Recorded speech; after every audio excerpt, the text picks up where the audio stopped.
மதுரை மாவட்டம் உச்சப்பட்டி அகதிகள் முகாமில் உயர் அழுத்த மின் கோபுரத்தின் மீது ஏறி தற்கொலை செய்து கொண்ட அகதி ரவீந்திரனின் மரணத்திற்கு தமிழக அரசே பொறுப்பு என விடுதலை சிறுத்தைகள் கட்சி தலைவர் திருமாவளவன் தெரிவித்துள்ளார். உச்சப்பட்டி அகதிகள் முகாமிற்கு சென்ற திருமாவளவன் ரவீந்திரனின் உடலுக்கு அஞ்சலி செலுத்தியதுடன் அவரது குடும்ப உறுப்பினர்களுக்கும் ஆறுதல் கூறினார். பின்னர் செய்தியாளர்களிடம் பேசிய அவர், மதுவிலக்கு போராட்டத்துக்காக உயிரிழந்த சசி பெருமாளை போன்று இலங்கை அகதிகள் ரவீந்திரன் மரணத்திற்கும் தமிழக அரசு பொறுப்பு என குற்றம் சாட்டினார்.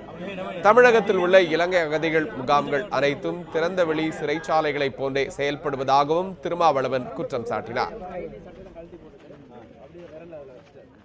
மிகவும் வேதனையான இந்த